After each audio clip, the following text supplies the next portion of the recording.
Good evening to all my viewers. Thank you so much for joining me on the DENTAA Show this evening. It's Thursday, yes, and it's date night with DENTAA, where we have, conversations that matter in our community.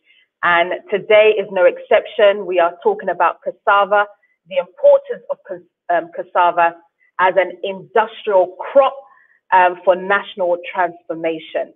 The opportunities, the myths, and the status quo. I think that, cassava is something that we have talked about previously on our show, but this is a show dedicated just for that, because I feel like it is such an important crop that we are not utilizing to our fullest potential. And I have 4 amazing guests who are going to be really speaking to us about the opportunities in cassava, why it's important, the opportunities that it has, the types of products you can produce from cassava. It's enormous. Why is it that we are not concentrating on cassava as a country? What do we need to do? What are some of the myths that we hear about each and every time? Thank you so much for joining me on the DENTAA Show. As you are all logging on, please don't forget to share your pages. If you're watching me on Facebook, make sure you do a watch party. Now you can do a watch party with friends and just watch this amazing program. Also, you can also share your pages. If you're watching me on YouTube, you can also share your pages with a loved one, Twitter, Facebook, LinkedIn. With YouTube, you can do quite a lot. But make sure also that you subscribe to the network, which is also very, very important.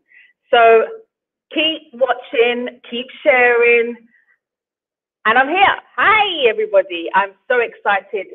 This evening is going to be a good one. Last week Sunday, I wasn't here.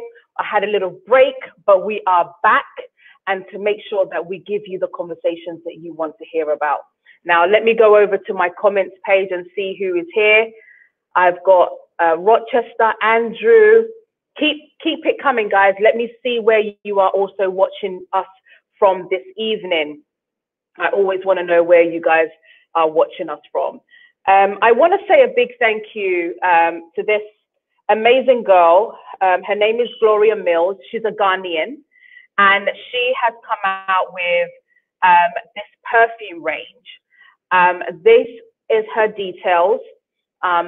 When I tell you it smells amazing, it smells fantastic. The fragrance is so powerful. It's so nice. The packaging is amazing. I've got one right here. I'm going to show you in a second. But this is the packaging that she's been able to do. And it's a young Ghanaian girl that's based in America that has started to come out with her perfume collection, her fragrance collection. And I think that, it's really important, as I keep saying each and every week, that we support our own. Let's go and patronize. Let's go and buy some of the products. That's her email address, and that is her website. So go online. I mean, look at this. Isn't it beautiful, the way it's packaged? Let me show you what it looks like live right here. I've got one here, and it smells absolutely beautiful. Look, I've got it. Mine got delivered about 2 days ago. So you can order, even if you're in Ghana, you can order it. She will make sure that it gets delivered to you in Ghana. But let's support young entrepreneurs that are doing amazing things, especially during this lockdown. We need to be making sure that we are supporting one another. So that's Gloria Mills, young girl, again, doing some amazing things. Again, I want to say a big thank you to our main sponsor, World Remit. You can join over 5.7 million people worldwide sending money back home to a loved one. It's fast, it's easy, and they'll get their money in minutes. So you need to make sure that you download the app or transfer online on the website www.worldremit.com. And then I'll go over to Cassie's Classics. So Cassie's Classics is a brand, another Ghanaian young lady that's making amazing shit off and amazing spices, all-purpose seasoning, jollof seasoning. Again, go on the website. Let's support our own and let the companies grow. Let's support each other. Her shito, I got my order a few days ago. Again, I ordered some more, and already one is finished. Empty bottle, gone, because it tastes so nice. I wish I could show you the empty bottle. I've actually put it in a bin, but I've gone through one already because it tastes like stew. It's almost like you're eating stew. So make sure that you go online and you purchase one. So yeah, I know that you're probably ready for the conversation now. Let me say a big thank you to Seek though. Seek again is one of our sponsors. She does this amazing headphones, which I've got on my head today. You can go on the website www.seekvr.com, use the promo code DENTAVIP, and you get 10% off this amazing headphones, which I'm using right now for this topic this evening. So that is that. So I'm going to start introducing my guests. I'm going to introduce Sape first because Sape has been on the show several times. He's an amazing young man, doing incredibly amazing things. He's part of the Goober team, but you know, he's Bantik King, as we call him. I mean, you know, he started a few years ago, and I remember him telling me, Denta, I'm going to go into this, I'm going to do farming. What do you think? And he started out doing vegetables and other things, and now he's settled on cassava. And I remember even when we did the interview a few years ago, only now recently, I think he's gotten over 200,000 views. And people are just emailing him and saying, you know, how incredible they think he is and, you know, how they can get involved in cassava. So please welcome the Bantik King himself, Sape. Hey, Sape. You're on mute, or we can't hear you. Okay, all right. Sorry about that. Hey, Denta, how you doing? I'm good. How are you? I'm doing well. I'm doing well. We live in a Banchichrome, and Banchichrome is always peaceful. So, yeah, I'm doing excellent. And if you are the zenith of Banchichrome, where you sit on top as a Banchikin, you can always be better. I'm a boy. Yeah, so I'm doing well. Definitely. I mean, so even with this lockdown, you're still going to the farm? Yeah, I've been on the farm ever since the lockdown. I've been here. I've been working. You know, the farm. When COVID hit, it brought a lot of like validation to the real importance of cassava, mainly because, you know, because one of the industrial derivatives of cassava is ethanol, and when COVID hit, ethanol was a very hot commodity. So then the industry that converts cassava to ethanol, cassava became a hot commodity for them, you know. So we were working 24/7 on the fields, you know, trying to cultivate more cassava because there was a surge in demand. There was a surge in the demand for ethanol as well. That drove the price up, you know, over 100%. So yeah, I've been here. I've been working. Okay. Sape, why are you so passionate and, you know, why do you advocate a lot for the youth in agriculture? You know, it's quite simple. I mean, if you look at the numbers globally, in terms of global trends that are happening in the world for the different spaces of entrepreneurship, then you look at the African continent, and then you would realize that agriculture could the base for transforming a lot of the African economies, you know.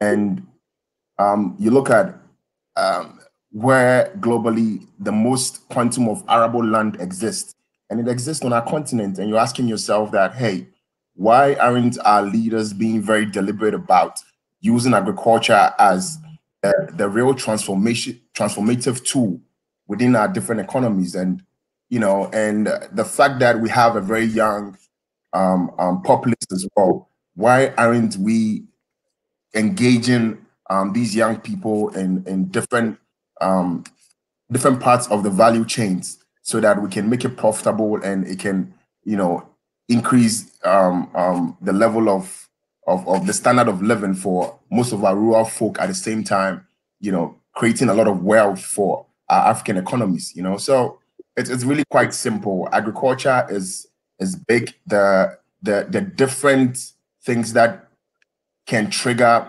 some level of transformation and revolution within our economies exist within that space. And we have the human capital in the form of the young people to be within that space. Transformation. So it's definitely the way to go. And that's how I see it. And that's why I'm passionate about it. Okay. You're also the founder of Good Food, the Good Food Farm? Yes, I founded Good Food Farms and I founded Banchicombe as well. Yeah. Tell us about the Good Food Farm. So, I mean, when I started out as a farmer, you know, between you and I, you know, I started out as a vegetable farmer, where I sold vegetables door to door. And then someone introduced me to cassava, and then I started with 4 acres. And then, interestingly, how I was able to access market, a story that I tell you quite often is that I was on the field, and then these group of women who process cassava into agbilima. Agbilima is the cassava dough, the wet cassava dough.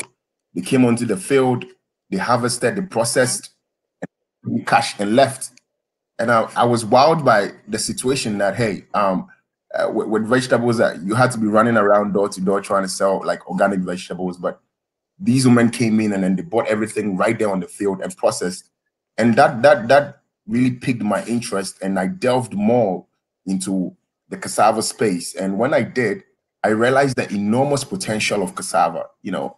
And at that point in time, I moved from 4 acres to 8 acres, from 8 acres to 20, 20 to 40, 40 to 80, then 80 to 200, you know. And remember at the time, that was when we did an interview. Yeah, I experienced a very, very huge shock when I was at 200 acres, where you have planted a lot of cassava, you signed the different MOUs with different institutions that are supposed to offtake your produce, and then you'd realize that, hey, things are not just black and white, you know, because there were different things happening with some of these industries, and I couldn't sell my cassava, you know. So it's based off the back of my inability to sell cassava at the time that I had to rearrange my business model, and I set up Banchicombe as an ad hoc company to support what Good Food Farms does. So yeah, it's been a very interesting ride, and I thank God for the gift of life and the ability to do what I do, and I absolutely love it, you know. Fantastic, fantastic. And you know, today you're amongst amazing people. I mean, we're going to be invited Mrs. Miriam Worthy to come on. She's a business development expert and agriculture value chain specialist with over 18 years of managing agriculture value chains. And I think that, you know, she has a lot that she can educate us on. So let me invite her to come on right now. Hello, Miriam. Hello, DENTAA. How are you? I'm good, thank you. Thank you so much for joining us on tonight's show. You know, I've said briefly about what you do, but I know that you're also is it Canada and Ghana government? Sorry? So please talk a bit about your role and what you do. Oh, okay. I am a agricultural value chain expert, and also a market linkages advisor for the Global Affairs Canada, and also for MAG. MAG is Modernizing Agriculture in Ghana. And I'm one of the founders of GICSP, that is Ghana Industrial Cassava Stakeholder Platform. And so I double as a mouthpiece for them.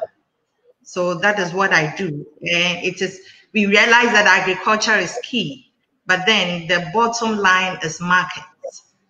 How do we synergize these things to ensure that the producers have access to markets, or how our farmers or processors will be linked to reliable markets. So this is what I do. Fantastic. And how have you, I mean, you've been in the industry for over 18 years. How have you found it over, you know, that period of time? Have you seen growth? Have you seen innovative things coming out of it? What have you seen in an 18-year span? Yeah, in the 18 years, it hasn't only been cassava. It's been different commodities. Sorghum, it's been yam, it's been cassava, it's been rice, it's been cowpea. But what I see is that by and large, things are improving. Times when we used to have indigenous equipment, indigenous way of farming, indigenous way of thinking, it has moved to a level where people are now thinking of how they can upskill their activities, and then how they can kind of improve whatever they are doing to be able to assess the market. Bear in mind, markets look at your specifics. It looks at the volumes you are able to produce. It looks at the standards. And so if you are a farmer, if you are a producer, you are unable to meet those standards, you should know that you are out of the market. Now, gone are those days when we produce, thinking that, oh, once I've produced, I will get market for it. Now, if you don't look for market and you produce, your product will be sitting. There will be no one to buy. So by and large, people are now shifting into market-oriented production than just producing for sale. Yeah. Fantastic. And are you seeing the numbers in importation decreasing or increasing? DENTAA, it is fantastically increasing. You see, I'll talk more on cassava because we are on a cassava platform now. You see, cassava has assumed a center stage globally as a catalyst for development. And when you look at the Asians, they are taking advantage and exploiting that to leverage their development agenda. So you ask yourself, what is Ghana doing? We stand to gain significantly from promoting cassava, because when you look at the food balance sheets, you see that by and large, every now and then there is increment in the production of cassava, right from 2016, from 16 million to currently 20 million tons of cassava annually, over 20 million tons. Now you ask yourself, look at the time frame. Within 2016 to 2020, you have 20 million. The difference from 16 to 20 is about 4 million. Now you ask yourself, what are we doing to the cassava?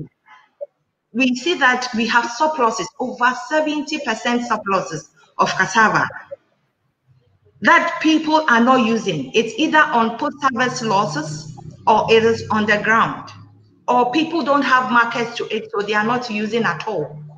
Now you ask yourself, why should this happen in Ghana when we have industries who can use the byproduct of cassava as a raw material for them to process whatever they are processing, instead of importing the substitutes? So in fact, that is what we are looking at.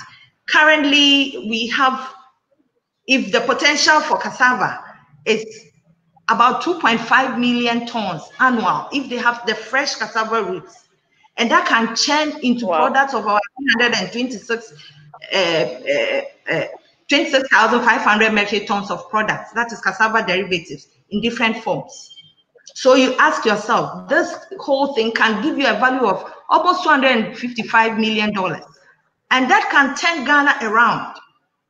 But we are not tapping them. We are not looking at it.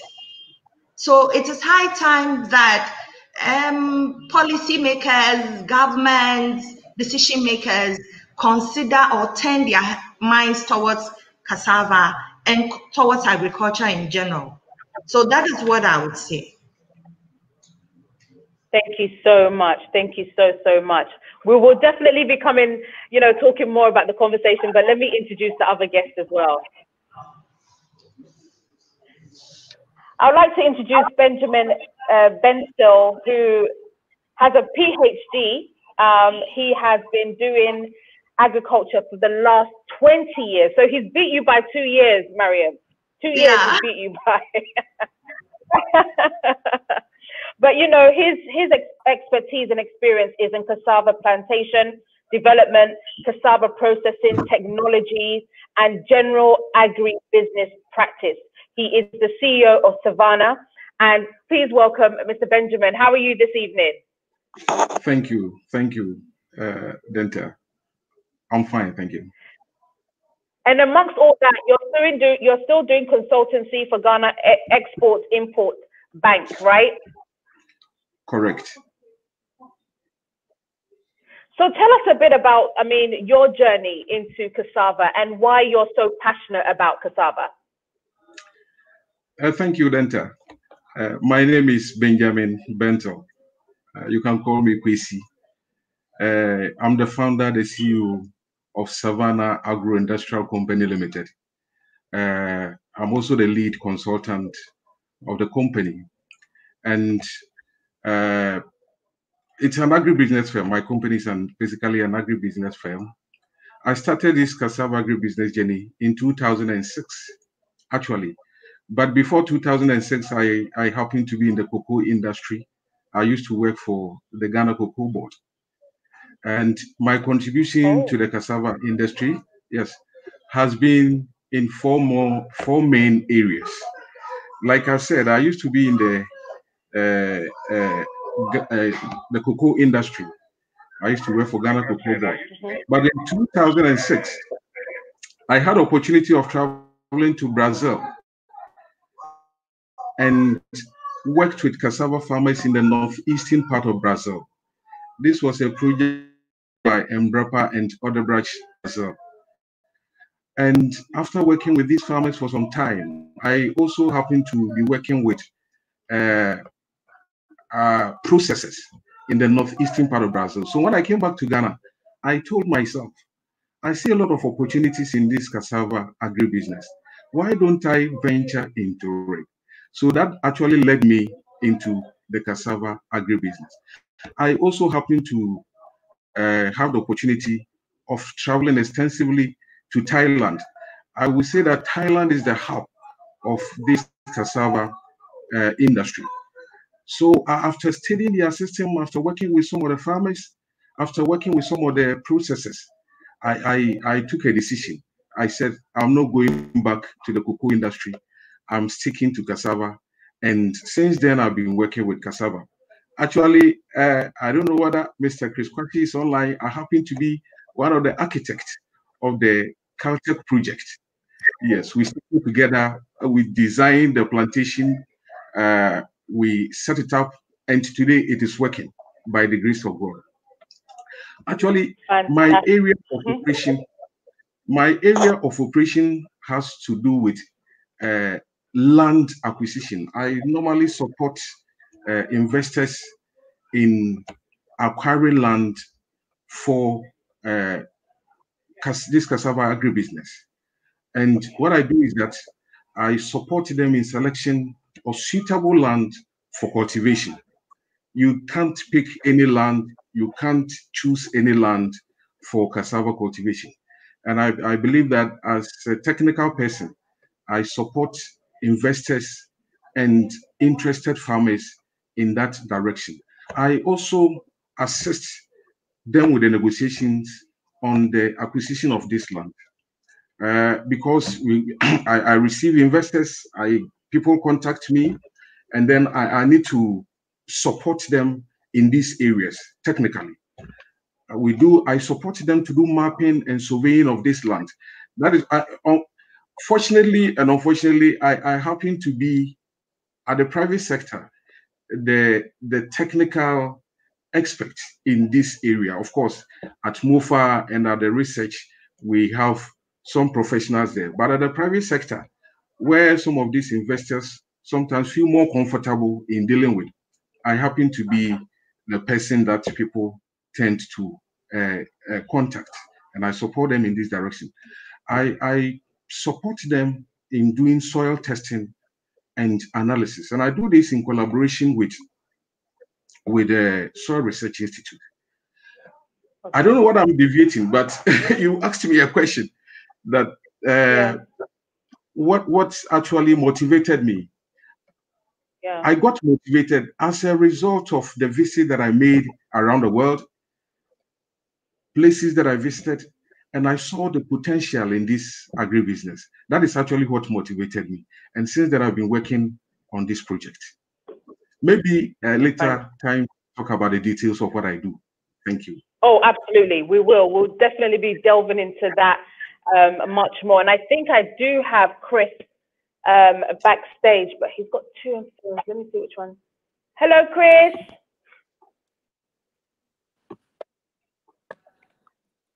Hey, hi, Denta. Hello, Chris.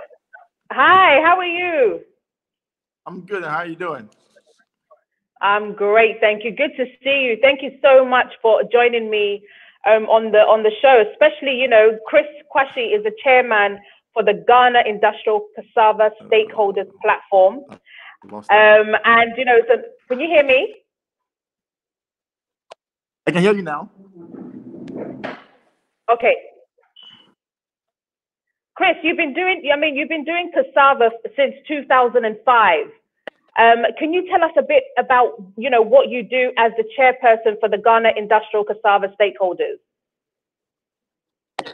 Okay, so the Ghana Cassava Stakeholders Platform is a non-profit association incorporated in January 2016 with a mission to bring together the various stakeholders in the cassava value chain to promote cassava as an industrial crop.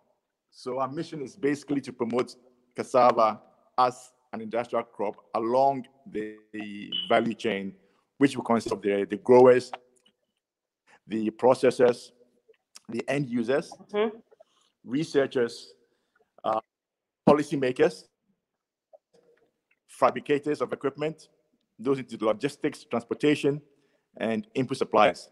So it brings together all the actors who contribute to the cassava value chain to make it an industrial crop, so we can commercialize and industrialize cassava as a crop for industry in addition to it being a food crop. Okay, so I guess what is Chris? Yeah, go ahead. So what is your main vision and mission of the organization? So it's to promote cassava. Right, it's to promote cassava as an industrial crop and also network all the actors and stakeholders in the value chain. So all those who contribute to making it an industrial crop, we get them on board and we support them and we advocate with them to try and get the policymakers, especially, to put in policies which will support cassava as an industrial crop, because it has a major potential to make a difference in the economy. Okay. And Chris, how many people currently do you have on the platform? And how do people join? Oh, okay. We have about 300 people, members, and you can just join by contacting our administrator, and I can share the link later in the program and the phone number. That'll be great. And she will sign you up. Yeah. Okay, fantastic. Okay, so we'll move on to having the conversation, but I'm going to go back to Mr. Benjamin. I hear you're called the Cassava Doctor. You have become known as somewhat of a cassava savage. Tell us more about why you are called Cassava Doctor, and also what do you do within the cassava space that has earned you this title? Thank you, Denta. I'm actually called a Cassava Doctor. I'm pursuing a PhD program. Actually, I haven't finished with that. I was supposed to finish 2 years ago, but I'm still working on, my final thesis. But in this agribusiness, that is the title I have been given, because I support investors in this business. As I stated earlier, I support investors in the areas of land acquisition, I support them technically in the areas of land acquisition, selection of sites, the right sites. I support them in the areas of mapping and surveying as they get into this agribusiness. I help them in conducting soil tests. I provide technical reports, and I do this in collaboration with Soil Research Institute. Again, I support investors like Chris Sarpe and Co. in the areas of cassava plantation development, technical support. And what I do is that in this context, we consider two models of feedstock delivery. So what I do is that I sit with these investors and we design a program, whether the program has to be fully nucleus farm development project or outgrower scheme development. And I also help them in acquisition of farm machinery, selection and identifying the seed material that will be planted on this plantation. It is so important that as you go into this agribusiness, you need to get the right seed material, the right varieties for establishment of your plantation. I support investors in the area of supervision of land clearing and tillage operations. I also help investors in the area of engagement and training of labor. I actually engage labor, train them, give them orientation, and post them to the farms of these investors. I also support investors in the area of maintenance of their farms. In the area of processing plant acquisition, I provide support in the area of identifying and selection of the processing equipment. I have contact who are engaged in equipment designing, equipment fabrication. So I link investors to these suppliers, and I assist in supervision of the fabrication of this equipment. I also assist in the area of installation of this equipment even as they import them into the country. I assist in the development of general contracts that investors have to go with equipment suppliers. I don't leave investors in the middle of the way. I also support with marketing, link them to marketing leads. I give them marketing leads and assist. Sometimes I even assist with price negotiations. So basically, that is what I do. That is why this title has been given to me. Thank you. Thank you so much. So basically, have you seen a lot of people, decide they want to do cassava and then do it at the wrong land? Like you said, you mentioned about the land needs to be right. It's not everywhere that you can grow cassava. Have you had instances where people have grown the, cassava in the wrong places? That is correct. I have come into contact with farmers and investors who have chosen land even before we got there. And these lands were found to be unsuitable for cassava cultivation. So we advise them to get a new land or to choose the right land, suitable land for cassava cultivation. You can't just choose any land for cassava cultivation. Though cassava is a hardy crop, it can grow on marginal soils. But of course, if you choose a land that is, that can be waterlogged, you don't expect any better yields from these areas. So yes, we have advised them to get a right land for cultivation. Okay, so what are some of the right lands? I know that Sape's land is in Ho. Are those just the places that you can do it? So there's no place in Accra that you can have a cassava plantation? Of course, in Accra, you can have places, not within the Accra city, but outskirts of Accra, especially the northern part of our Greater Accra region. you can have cassava establishment in that area. Cassava requires, sandy, loamy soils. Sandy, loam soil. They should be moist and they should be deep. Also, you can cultivate cassava on sandy, clay, loam soils. Sandy, clay, loam soils. Of course, they all have to be deep and can contain some amount of moisture.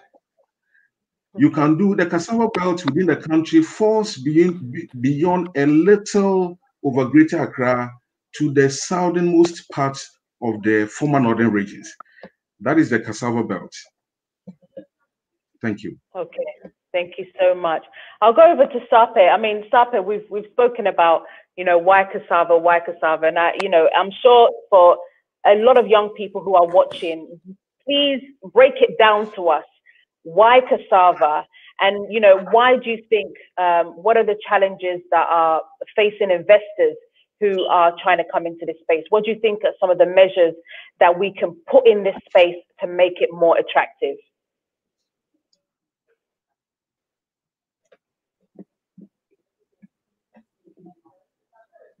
You're muted. Sorry. So, why cassava? Interestingly, I have two of my tacit mentors on the panel, Mr. Kwashi and then Mr. Bento. They have been great support on my cassava journey, and I just want them to know how much I appreciate every single input that they have provided for me over the years. But the thing is that with cassava, Ms. Guba, let's look at it. Let's look at the derivatives to start with. You're looking at ethanol. You're looking at high quality cassava flour, which is naturally gluten free, right? You're looking at starch, food grade starch, and the list goes on and on and on. And some of these derivatives serve as primary products for other industries. So a typical example being that the food grade starch can serve as a primary product for the processing of maltose, fructose, glucose, and all these things have applications in diverse industry. So you're asking yourself that why not cassava? The Thais have industrialized in a way that it has contributed significantly to their national GDP. And they don't have the quantum of land that we have. Mr. Benson and I have had conversations in the past where we've spoken about the fact that when you go to Thailand these days, there are industries that are sitting idle, cassava factories that have been built, mainly because they don't have enough land to cultivate cassava for these industries. And then here, in terms of even our geolocation, we are strategically placed to supply some of these derivatives to markets that are in the global north. So you look at all these derivatives. Ethanol, for example, we only produce about 3% of our ethanol needs locally in Ghana, and I'll have conversations with Mr. Kwashi, and then I'm asking him, why are you not expanding? Why are you not? And the answers are quite simple. We don't have an industry that has the core structures for evolution to develop. Because a typical example I would like to juxtapose is the cocoa industry. Government has been very deliberate about the cocoa industry. Set up like the cocoa board. There is like the different structures in terms of market. There are different structures in terms of support networks for these farmers within different parts of catchment areas and growing areas. And there are extension officers that are dedicated to these farmers to walk them through the right ways of organizing themselves, as well as planting the cocoa and practicing agronomic practices on the field. But guess what? Within the cassava space, that we don't have these things that exist within the cocoa. So that is why we have the Ghana Industrial Cassava Stakeholders Platform. We are nascent, but we are really on a mission to create an industry for industrialization for cassava. So the opportunities are enormous, and I usually want to look at cassava as an entire value chain, where we have the farmer who exists to produce the cassava. The farmer is producing that cassava, and then there's probably an aggregator whose job is to aggregate the cassava that's being produced and help that cassava get to point A to point B of that processor. you know, and then you ask yourself that how do you get from point A to point B? Then there is a transportation logistics guy, you know, who is a very important actor within the value chain, because cassava, as you see it, is a highly perishable crop, albeit the fact that it's very bulky. So you need someone within that space who is responsible for making sure cassava, fresh root tubers, get from the farm, move from the farm, and get to the processor in a timely manner. You know, so the question is, why not cassava? Honestly, you're looking at all these derivatives and the fact that there is a huge local market and not even the external markets, and you're like, why are we not investing within these spaces? You know, so let's not have a conversation of why cassava. We should have a conversation on why not cassava. You know, so. Why not cassava? I love that. I love that. Why not? Exactly. Why not? And why is it that, I mean, like Dr. You know, Cassava Doctor, Mr. Benjamin, has been doing cassava over 20 years. And why is the government not seeing the potential of cassava? What is stopping them from seeing the importance of it? I mean, if I'm to take it again, I think under the Presidential Special Initiative, the PSI, when the then government of President Kufuor, at the time, that's when the Ayensu Start Factory was established. And the government does see the potential of cassava, but then based on some of the things that have happened with the Ayensu Start Factory, a lot of people that believe that cassava can be transformative enough have lost that belief, you know. So it's one of those things where the numbers are looking good and are looking in the right direction, but as to having that real strategic approach where it is we have a strategy that is quite deliberate, that is quite forceful, where there's the political will to industrialize the crop and make it profitable for all and sundry, you know. So it's really not a conversation on the government not seeing it. The government does see it, but there's no political will, because there's that dent within that space where Ayensu Start Factory did not succeed as everyone expected it to, and there are different political angles to the issues of that factory. But I think that this is not a platform to delve into that. But mainly because of that, you'd realize that the government is a bit is not too optimistic when it comes to putting a lot of like investments within the space. With Mr. Bentil and what he's doing with the Ghana Exim Bank these days, I know that they are doing some very incredible things out there, and they are trying to put like a national strategic plan together for the cassava industry, and I really look forward to how that is going to evolve. You know, some of us are within the space, and we understand that within the space, the biggest challenge for cassava is the commercial establishment of plantations. That's why we are focused in that area, because the feedstock is what makes the industry. If we have feedstock being generated in a sustainable manner and can support the industry to grow, then you've solved about 80% of the problem within the cassava space. So I think that's it. Fantastic. Thank you so much. Mr. Bentil, did you want to add anything to that?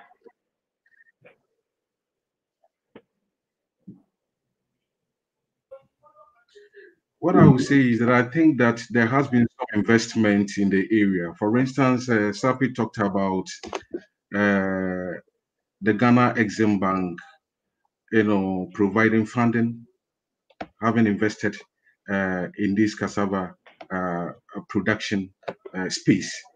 Some investment has been done. Research is available. It's well documented, tested, and proven. And as a result of that, we've gotten some investment in the area. Of course, as a policy, nationwide policy, I don't think that we have done much. But I know some individuals are picking up and have done some good investment in the area. I think that is what I can add to what's basic. Thank you.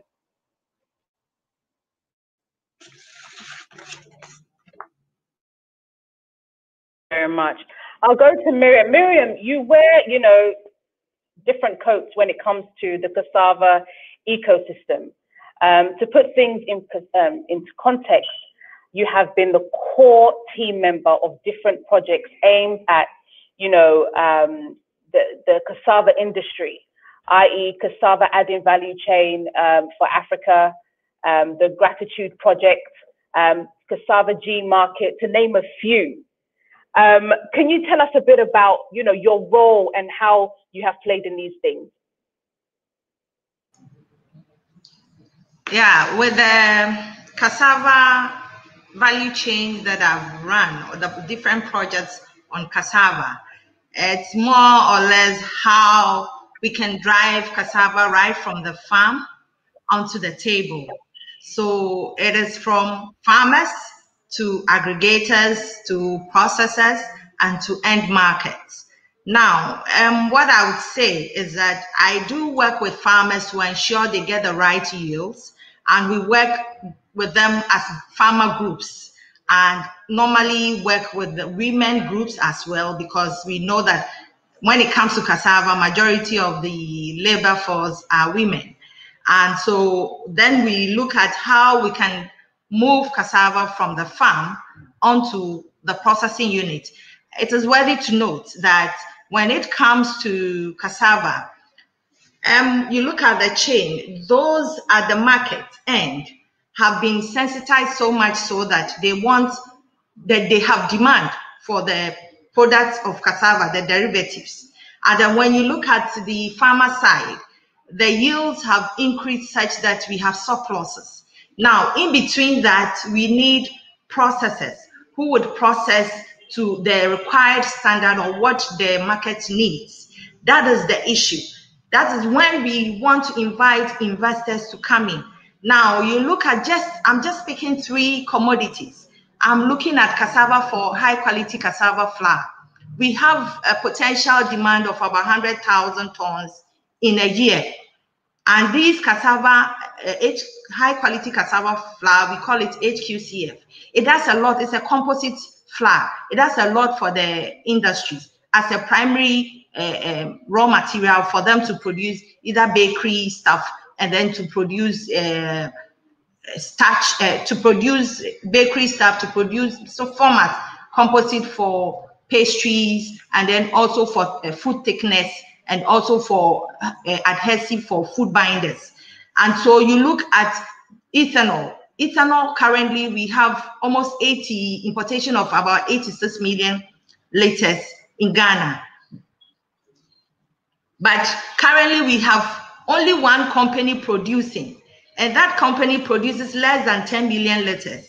And so you see that there's a gap there. We need investors to come on board to produce ethanol using cassava, and that is what will drive the value chain. That is what will drive farmers to produce the yield, the surpluses that are there, would be able to mop it from the farm, and then encourage farmers, make it a ready market for farmers. You look at also the demand for starch. Even the breweries alone, when you look at the quantity that they need, about 98,000 tons in a year. And we have just 2 big breweries, not about the distilleries. I'm talking about the beer, Guinness, and then Accra Brewery. Just those 2 take about 98,000 tons of starch. So you see that we need investors who will come in and purchase equipment that can produce volumes. And you and I know that if somebody stops importation of what he or she is using to produce and depend on cassava, and the one producing the primary products for him to use to produce whatever he's producing, is not able to supply the volumes, the person loses. So you need big investors who would churn out a lot of the cassava roots into the major primary industry raw materials for the those producing to produce to meet the demand. So that is what I would say. There is high demand for end produce, and there is also surplus at the beginning of the value chain. Now, in between the value chain is where the problem is. We need investors in, and that is where policy also forms in. That is why we always advocate that if the government could even give 10% or 2% of in cassava inclusion as a policy, it will drive a lot of people to invest into cassava, because they know that when they invest in cassava, they will not lose out because the market is there. So that is what I would say. And in terms of that, Miriam, how much money does one need to, you know, enter into the cassava space? It depends on what you want to produce. When it is an investor, because ethanol like this, you need, let's say cassava flour, you need 5 tons of fresh cassava root to give you just a ton of cassava flour. And ethanol too, you need 5 tons to give you 14.6 liters, 14,600 liters of Mr. Bento, please correct me if I'm wrong. Because if you do that, you need money. You have to look at what products you want to produce. And that is what will determine how much money you need. You look at the conversion rate. Bear in mind, we have packaged foods for the diasporan markets too, like the packaged gari, the packaged fufu flours, the packaged kokonte. And that one, you don't need much, just about, if you need about 1 million Ghana cedis for just the food products you'll be able to produce. Mr. Bentel is there. He has been working with Housing Bank, and they have been giving funding for entrepreneurs who have decided to venture into cassava. So ethanol is huge capital. It's huge, huge capital. So that one, you need either an equity partner to help you to go into ethanol. But you should know that the market is there. For ethanol, you have the market. So if you go into ethanol, you can ask Mr. Chris Kwashi, he will tell you the market is there. You just need a partner that will help you to do that. So that is what I would say. Mr. Bento can help me with the figures of how much investment. Yes, please, if you could. Hello, Denta, I have a table. Yes, I have a table before me, and I wish to speak to this table. I have the list of derivatives, the global market size in USD, the local requirements in tons or in liters, investment cost in USD, install capacity, and then average annual revenues in USD. For instance, when you pick native starch or modified starch, the global market size for native starch and for modified starch is about 35 billion United States dollars. 35 billion for native starch and for modified starch. Local requirement in terms of tonnage for native starch and modified starch is about 300,000 tons per annum.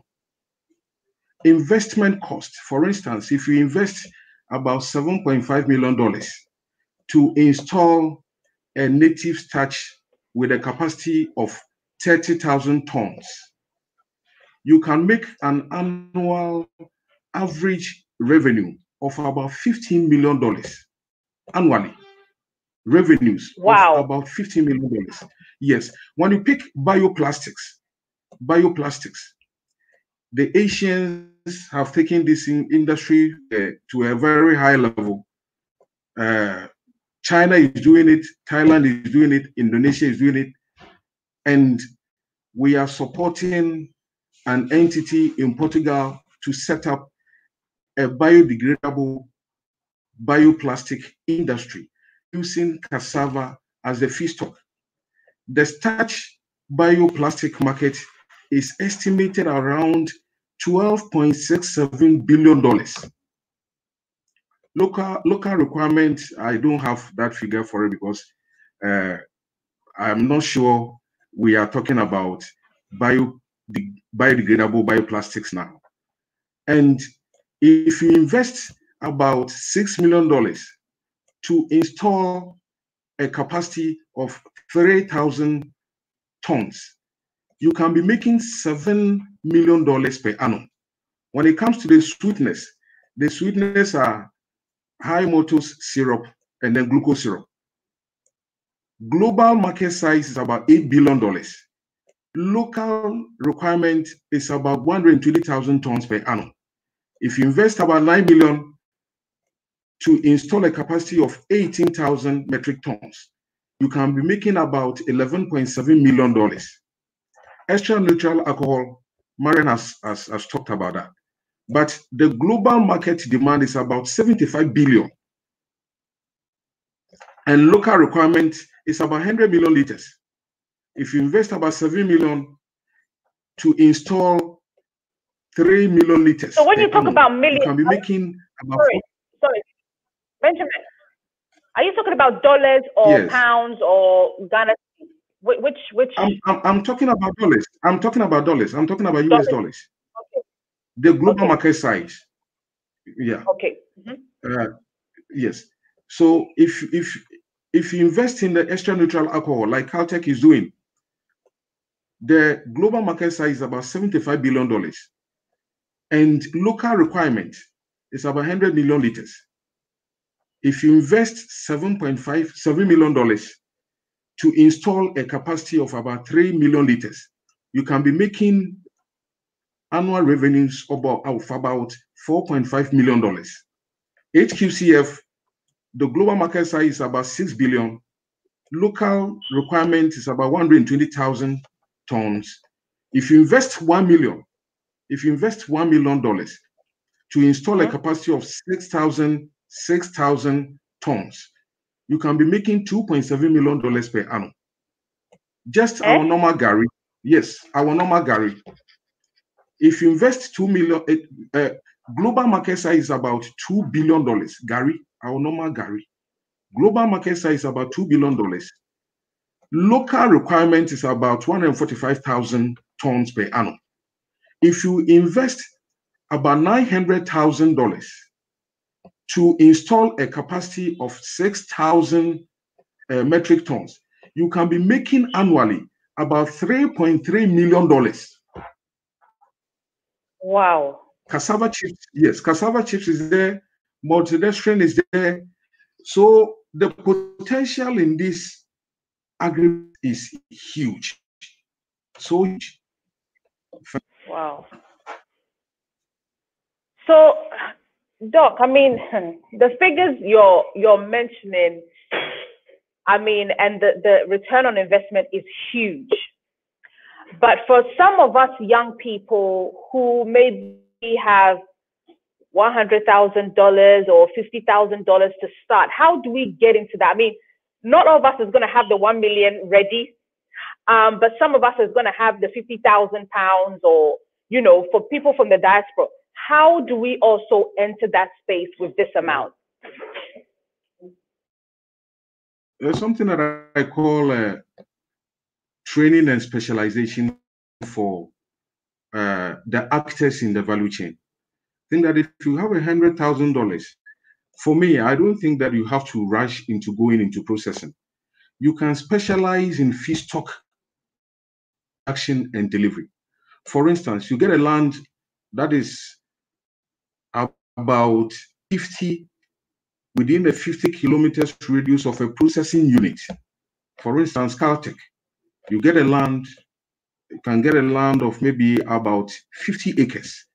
Then start getting your feet wet by gaining some experiences with cassava cultivation. So that is what I normally ask young people that are coming up, young graduates, to get into.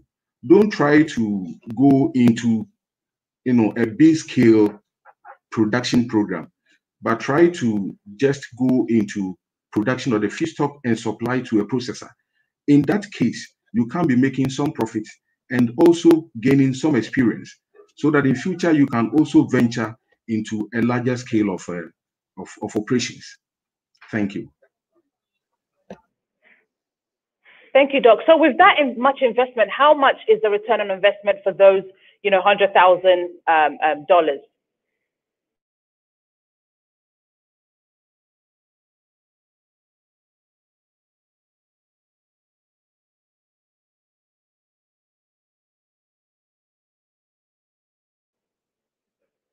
Doc, you're on mute. Doc, we can't hear you. You're on mute.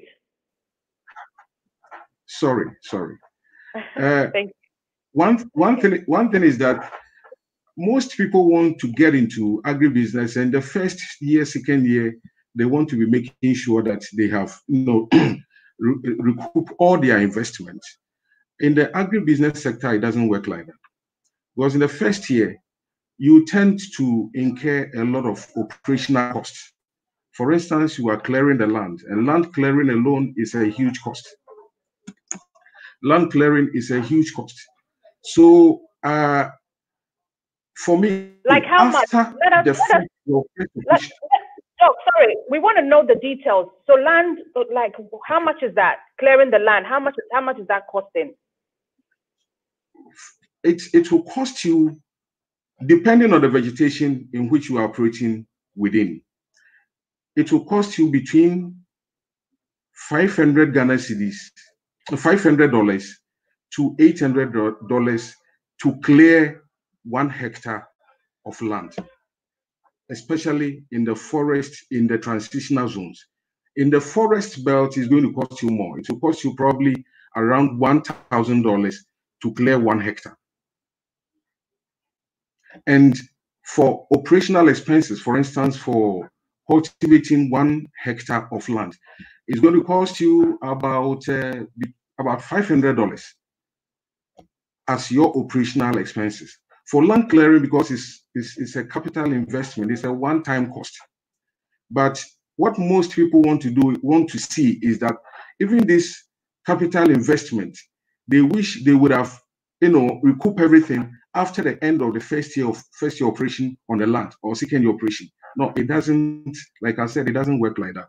But I believe that at the third year of operation, you can be making about 100%, profit margins on the operations. Whatever size of operations that you are undertaking, whether it's a small scale or it's a large scale operation, you can be making about 100%, profit margins on your activities, on your cassava agribusiness. Okay, so what I've gathered from that is that, don't be too quick for your return on investment. It's a journey, it's a process. You're looking at maybe 2 to 3 years before, you start seeing some money come back. Is that correct? Okay, fantastic. Back to Marian. I mean, are there, helpful institutions to support cassava farmers? Can you name them and what their core mandate is?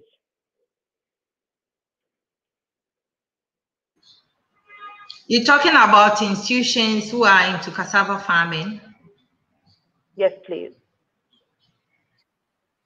Yeah, you are seeing one who is the Bantu. I think she was saying that institutions that support cassava farmers. The farmers. Or people who want. Sorry. Okay. Farmers. I didn't get that. Yeah. Okay. Well, we have a lot of companies, processing companies, who need cassava at the moment to process different derivatives of cassava products.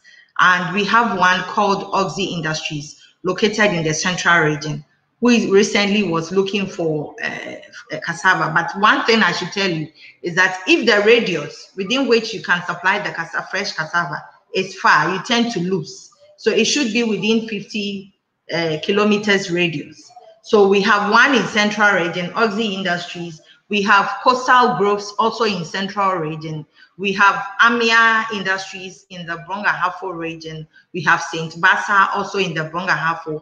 We have Josma in Ashanti region. She has outgrowers who supply her with cassava, but at times because of the demand, she needs extra cassava. So we also have people like that.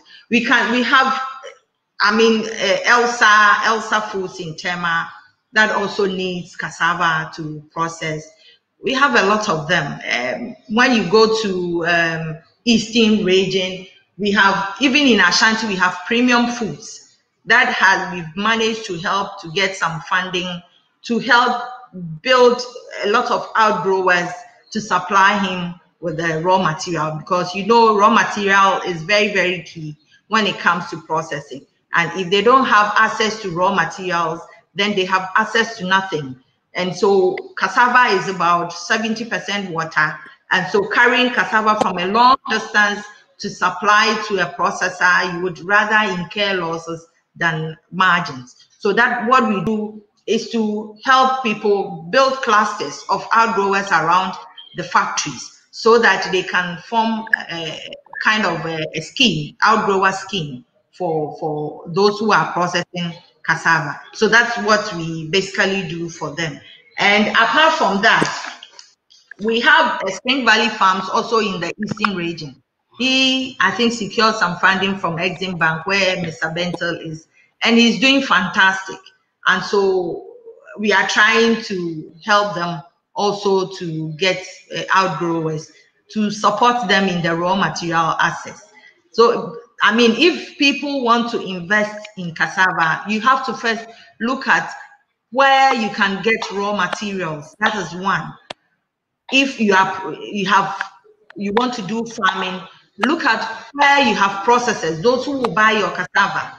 That is also key. And if you want to process cassava, also look at the market. Where am I sending the produce? What is actually in demand? Not just producing anything. You look at what is in demand, you look at the distance, you look at where you can get the raw materials, and then you are good to go. And also you have to look at the equipment. What are the capacities of the equipment? Because the equipment capacity determines the volumes you would have to churn out. And so if somebody wants 100 tons in a month and you are producing 500 kg a day, then you should know that in a month, which is, let's say, you take 26 days because you have 4 days for maintenance, you are not going to get the quantity the demand is requesting for. And so the person will move elsewhere. And so that is what I have to say. You have to look at all those things before you come into cassava production. Thank you so much. There's a question on the screen. Mr. Bentel, can you take that question?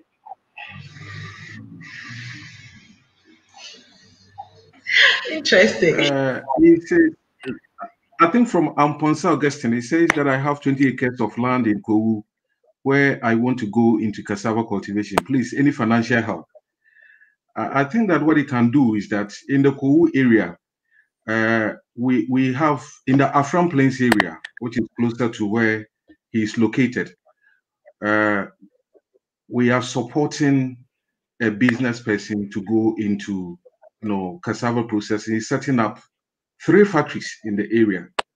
One for cassava starch, 100 tons per day as the capacity, high quality cassava flour, 20 tons per day, Gary processing unit, 20 tons per day.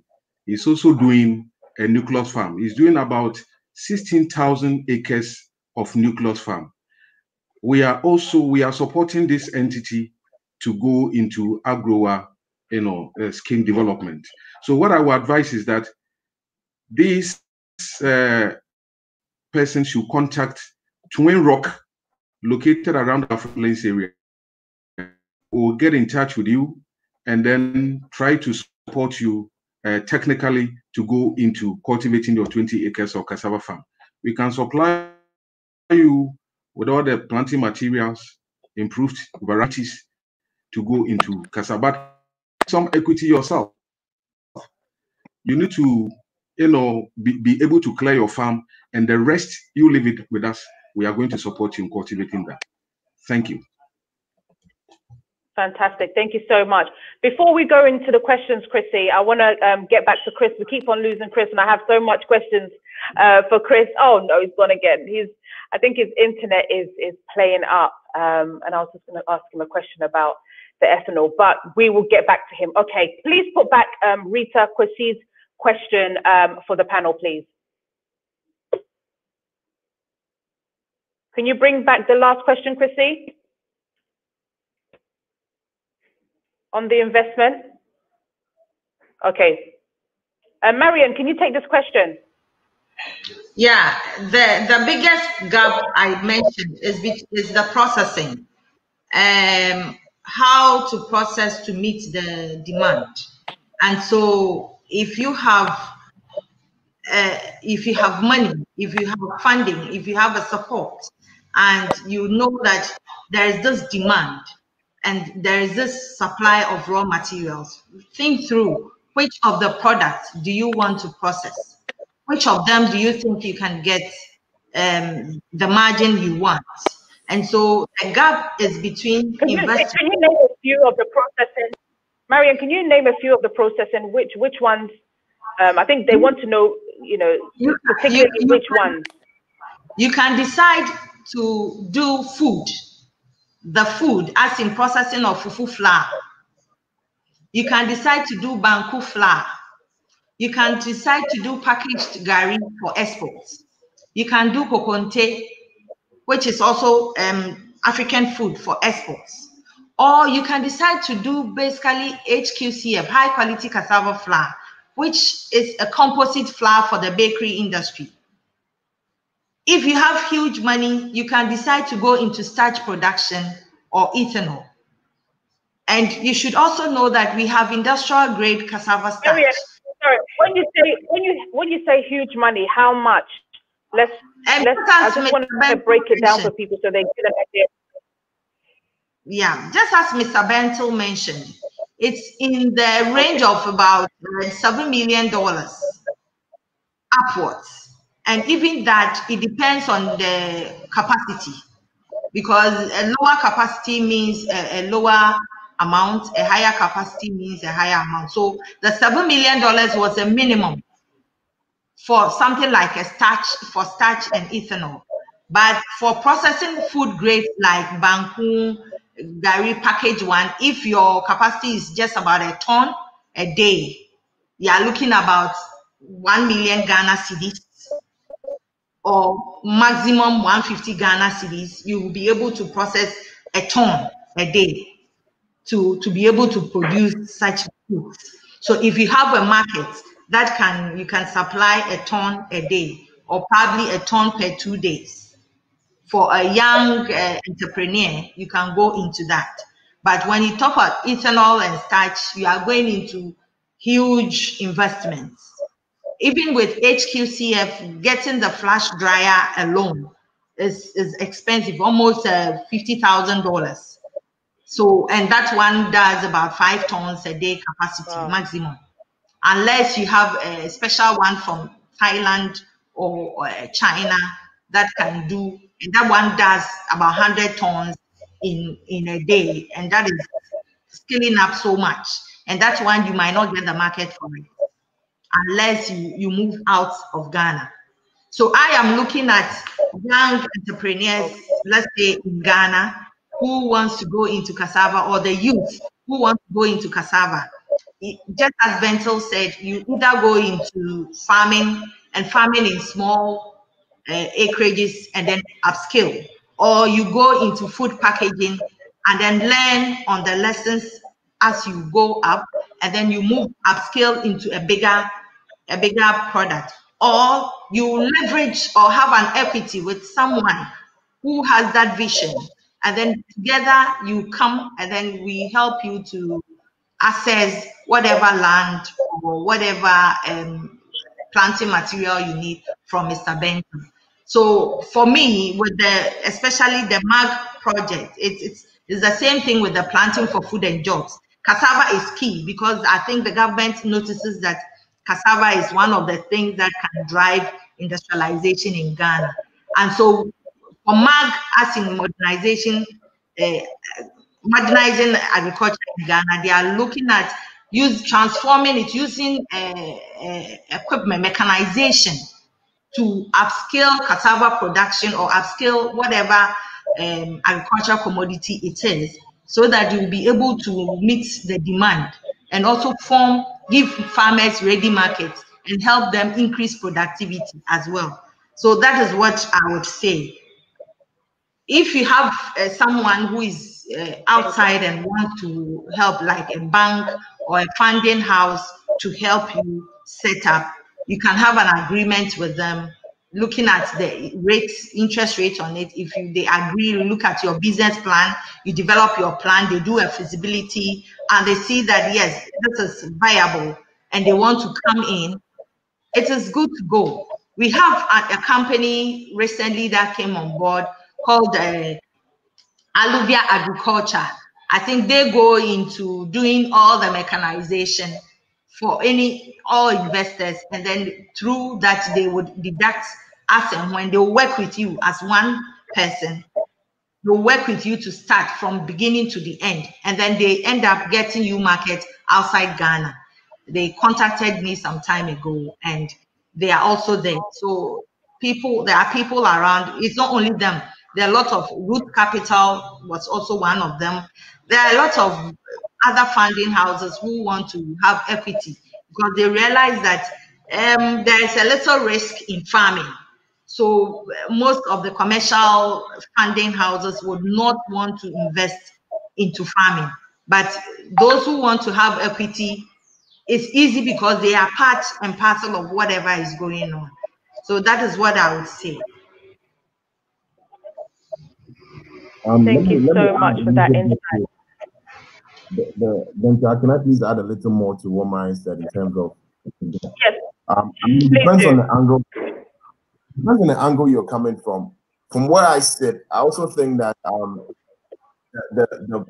the gap is really in the generation of the feedstock, because I mean it is to industrialization. When you look at most of the cassava trees that exist in Ghana and the challenges that they have faced, you'd realize that feedstock supply has been one of the core challenges. So the question is, you ask yourself that we have like, in terms of the statistics, we have a lot of cassava that is surplus within the space. Then you ask yourself that, okay, why is it that industry is not moving all this cassava for the purposes of processing? Then you ask yourself that what kind of cassava is the industry looking for? You know, where for most of these industries, their focal point is on starch content. So the varieties of cassava that were produced by the Crop Research Institute have a certain level of starch content in there. And usually industry is looking at starch content 20% and above. So the question is that, are people growing cassava that has that content? Because Caltech, for example, they don't buy just cassava, they buy starch. So when you bring the cassava and you're supplying to Caltech, that processes into ethanol. They measure the starch content of the cassava before the purchase, and they have a table where they pay based on the starch content. You know, so look at the entire value chain, and you're like, a lot of these industries have failed at the core because, or are having a lot of challenges because there's not enough feedstock to supply to these industries. Then you would realize that at the core of it all, we need to make a lot of investment within the space of generating feedstock in a sustainable manner, where people can actually become well-versed in the art of growing cassava plantations at scale. Special establishment of cassava plantations, and it is a skill set. People have developed skill set over the years for them to get to the point of being able to establish these plantations. Mr. Benzel and I, on our entrepreneurial journey and other things that we've been involved in, sometimes people have to, industry has to bring in experts from Cuba, agronomists from Cuba to help in establishment of plantations. And then you realize that when you go beyond a certain threshold, we don't have the expertise that understand what it takes to establish cassava plantations at scale. How many individuals can establish a 500-acre cassava farm and manage it properly? Because in terms of establishing is one thing, managing it so that you are able to get the yields, the required yields, you are managing it such that you are able to get the required starch content, managing it so that you meet certain standards. It's also a different ballgame. So personally, I think that I do marriage views, but then from where I sit, investment in the generation of feedstock to support industry is at the crux of it all. Thank you.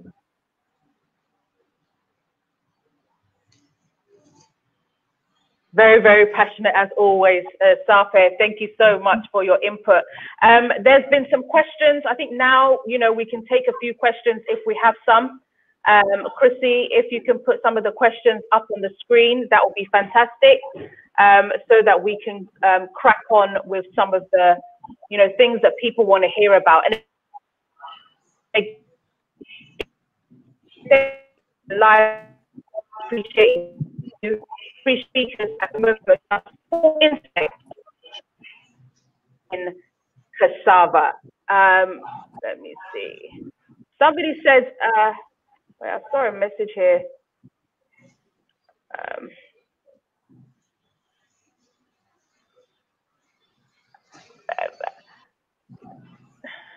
Hold on. Okay. I think. Sorry. Let me start with this one. Let me start with Akan's one before you move on to KB's one. Dr. Cassava, please, answer this question for us. I can't try smart. I don't really understand. I don't actually understand what it means by, it will take him 95 years to build this ethanol plant. But I would say that if he has plans to set up an ethanol processing unit, and he should contact us, we'll link him up to some funding houses. I know some Chinese entities who are supporting in that area, providing investment. What you have to do is that you have to provide an equity of about 15%, and then they will support you 85%. Manage it. It's like a build, operate, and transfer kind of arrangement. So they build it with you, operate it for about 5 years, try to recoup whatever investment they have invested in the project, and then hand it over to you at the end of the 5th year. So he should contact us, and we'll link him up to these Chinese entities. Thank you.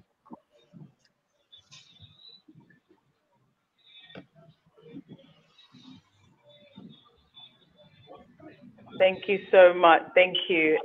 Chrissy, can you put up the KB question again, please? Sorry, apologies for that. Okay, it's here. Sape, can you take this one? Okay, just to recap on the question. I see a huge gap to be filled in the cassava industry. How are you creating the environment to rope in interested persons, especially the youth, to take up key roles that complete the value chain? So I'm just going to go back on some of the points I've made early on in my submissions. The thing is, me as an individual, I work and my lifestyle is advocacy in itself for young people to delve into the space.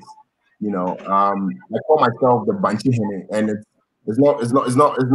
deliberate that I call myself Banchi Hene, because I want to highlight on the importance of cassava and what I'm doing, and through some of the posts that I do on my different platforms, I'm doing a lot of advocacy to encourage the young people to come within the space so that we can grow that industry together. I think it's endemic policy as well as government intervention to make it more attractive and lucrative for the young people to engage.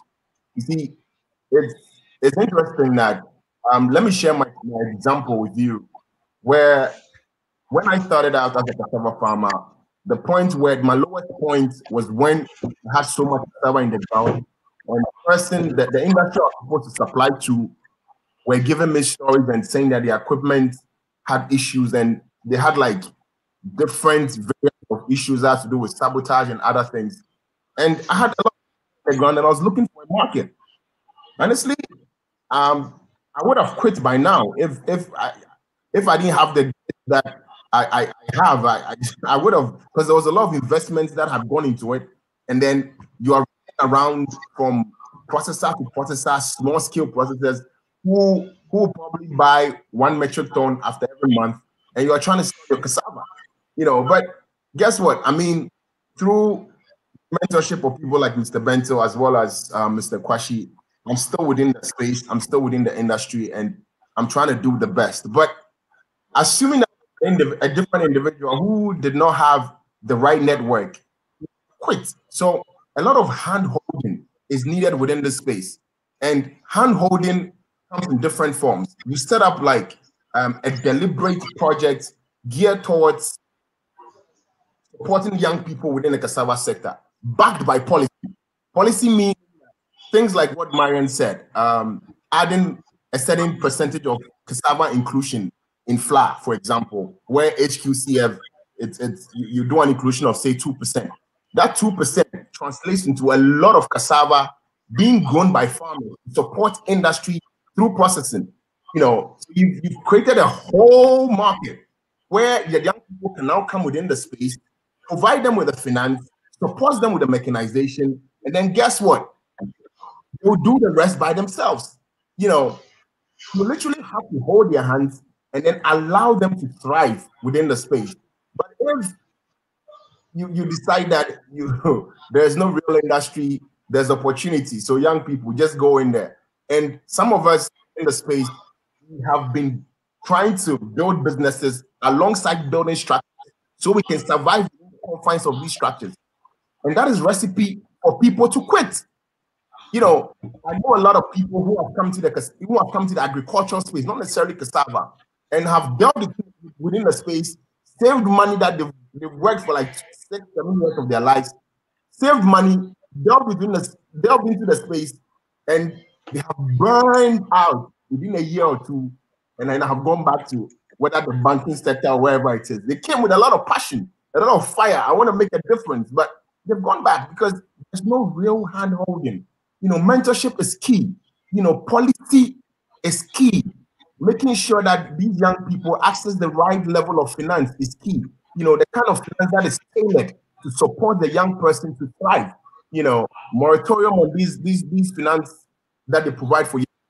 2 years moratorium. That's my opinion. So that the young person can go through the learning curve and then begin to thrive to allow them to grow on their own. You know, so it's really something that has to be deliberate and has to be strategic by government and then by the relevant stakeholders. You know, so it's non-existent, and I hope that we can get to that point where we are deliberate about making it conducive for young people to engage.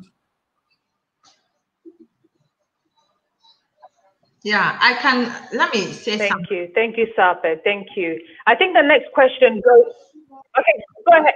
Okay, please go, Marian. Yeah, I wanted to say that if you're a youth or a young man who wants to go into the cassava space, you can start by aggregating, because you can learn by doing aggregation. You know that this is a farmer and this is a processor. Okay, you can have a working agreement with both, and then you do aggregation for you to get some money to start up something on your own. Some would say, I don't have money. But once you do aggregation, you'll be able to accumulate some money, some funds to start something. A typical example is when Guinness Ghana was given the nod to use HQCF, to use cassava for starch, Ayensu Starch Factory to process BF. There were a lot of people who went into aggregation. As far as Brongahafo, they were bringing cassava from Brongahafo to Ayensu Starch Factory to produce starch for Guinness. And they had a lot of money. So if you can also identify a processing plant that uses high cassava, and then you aggregate for them, you fall within the cassava space, and you can also be counted as a value chain actor. So that's what I'll say. Thank you. Thank you so much. And I think the next question goes to Mr. Benjamin. With a shift to solar, wind, and battery technology, won't the market for ethanol go down? Mr. Bester, The kind of ethanol that we are talking about here is extra neutral alcohol. Is the portable type. We are not talking about the fuel ethanol. So that I think is the answer that I can provide. We have two types of ethanol. One is the extra neutral, that is portable, that can be, taken as a beverage. And then the other type is the fuel ethanol. The fuel ethanol, mainly, we haven't, we have no policy to support fuel ethanol production in this country. So what we are producing now is the beverage type. Thank you. I think he has another question there. He said, I have over 1,000 acres. What advice will you give? Please, my email address has covered the question. I cannot read it. I believe what he wants sorry, hold on.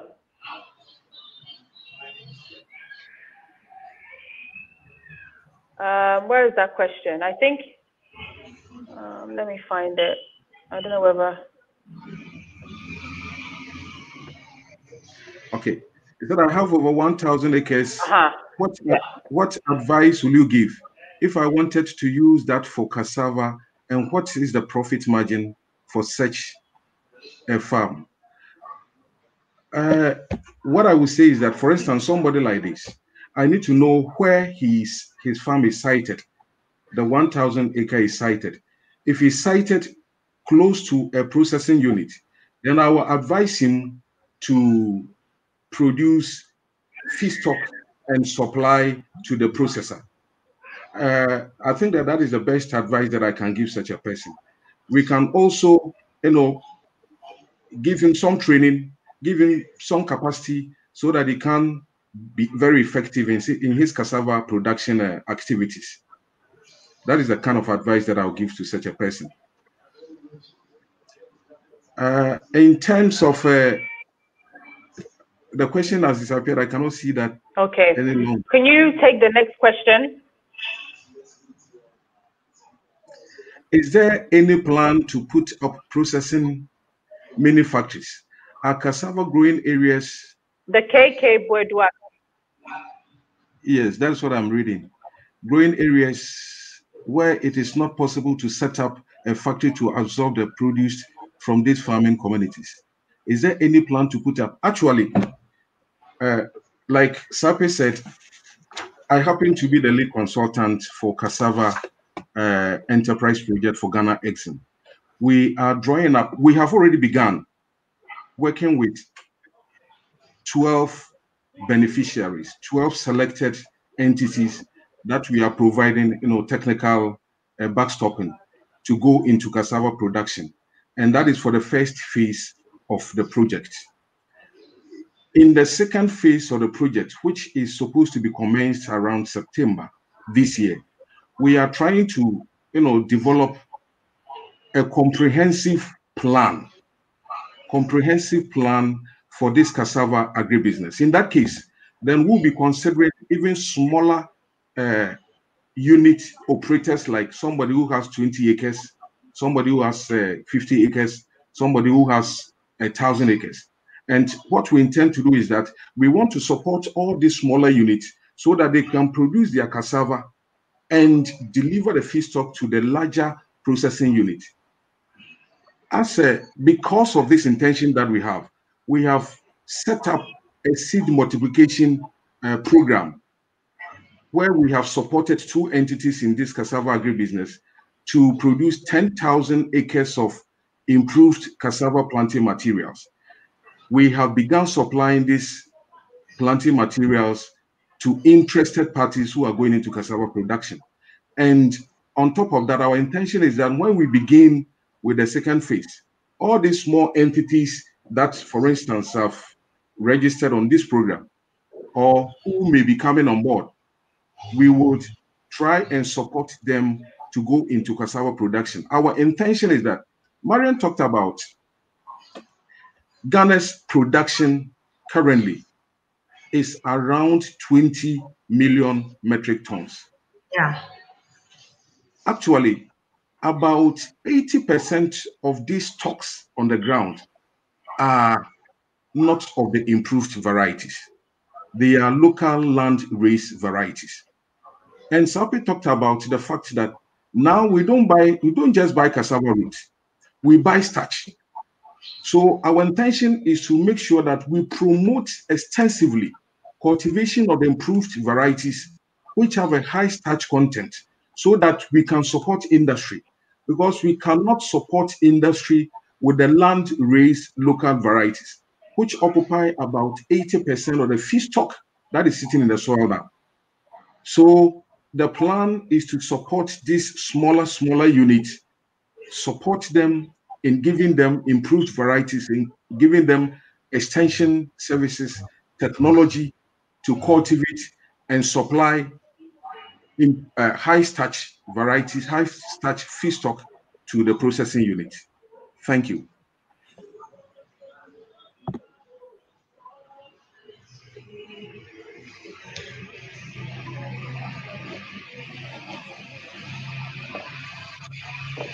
Thank you very much. I think now, Chrissy, if we can, okay, there's another question here. Marian, can you take this question? Yeah. The question is asking whether, you said, how will we ensure that it is sustainable and we will not deplete all our forests? What I would say to Judge Anderman is that for the cultivation of cassava, if it is 1 acre, I'm just citing an example, and it is a local variety, you produce the same, let's say produce 4 tons on that local variety on the same acreage. The improved variety would increase the yield to about 2, 3, 4, 5 times. And so you are not going to add more land onto it, but rather would increase the yield from, say, your 4 tons to about 12 tons. And that is what would increase the productivity. It is not trying to buy large tracts of land. In as much as we will want people to invest in cassava farming or do commercial farming, it is a matter of mechanizing it, making it more modern, making sure that you get better yields of the produce, not the old type or the indigenous methods where we farm for subsistence or we farm for survival. So that is what I'll tell the person. We are not going to deplete the forest. It is the same land, but with higher yields. And then I would take the opportunity. Thank you for answering that question. Mr. Caltech, Mr. Chris Kwashi is not there to talk a little about the platform, what it does. Normally, all these cassava conversations we are having, the national platform is the Ghana Industrial Cassava Stakeholder Platform. And everybody who is within the cassava space needs to belong to it so that it forms a solid advocacy group for policy change. Because the moment there is a little policy change, it will go a long way to help the cassava value chain. An instance is when we had a local content where Guinness was using cassava. Immediately, a lot of people turned into producing cassava, and people went into aggregating cassava just to feed Guinness for its raw material or to feed Ayensu. So the same way, if there's a slight policy change, it is going to go a long way to affect cassava industry. So that is what I would say, that the cassava value chain, I manage a project which is Cassava Adding Value for Africa. And as a sustainable policy, we established the Ghana Industrial Cassava Stakeholder Platform. And the purpose of it is to ensure that everybody within the cassava value chain comes on board so that they form a formidable force to help or speak to government or advocate for policy change that will drive the cassava value chain. So that is what I would say, that people should join the platform, and it has a lot of benefits. They will train you, they will help you to get access to funding, they would help you develop your business plans, and then they would help you to access markets. Currently, they are developing a digital platform where almost everybody within the value chain will be roped onto the platform, and then you can access markets from there, you can access raw material from there, you can access products from there. So because he's not there, I have to speak to it because I am one of the founding members. Yeah.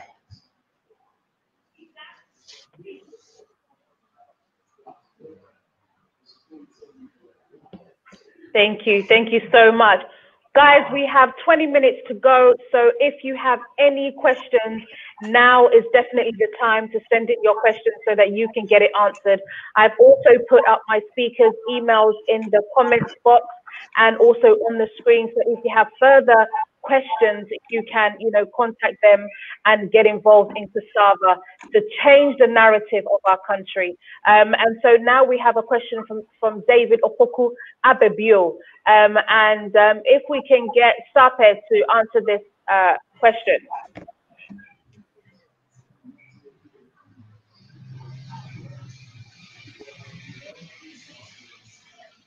Okay, so it depends on the specific improved variety that we want to reference. So there are different types of improved varieties. There's Sika Banchi, there's Duadakpa, there's Ampong, there's Esam Banchi, there's Afisi Afi. The list goes on and on and on. But from my experience, most of the new varieties would mature between 10 to 12 months, depending on the kind of soil type that we are dealing with. And more often than not, in your 10th month, you begin to test by sampling some of the roots out of the ground to see how the roots formation is looking like, as well as test the starch content to make sure that you have an appreciable starch content before you begin to harvest. So usually it's 12 months for most of the varieties. Okay, thank you, Sape. Mr. Benjamin, can you answer this question? What new varieties of cassava are ideal and suitable for Gari processing? I would say that most of the improved varieties are ideal for Gari processing. The Crop Research Institute of the Council for Scientific and Industrial Research has developed about 24 cassava varieties. Sape mentioned a few of them, like the Ampon, Broni Banchi, Sika Banchi, Otunia, Agbelefia, Esam Banchi, Eskamaye, Banchi Hema, Dokudwade, Kevas Banchi. All these varieties are suitable for Gari processing. Thank you.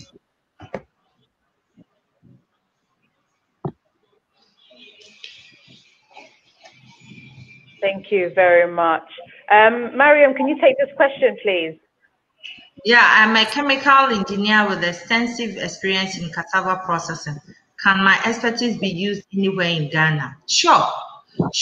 I would want him to join the cassava platform, the national cassava platform. That is where his expertise will be used most. So once the man is not here, you can send me a mail and I can link you to them so that you can have access to, because that's where a lot of the cassava value chain actors are. Okay.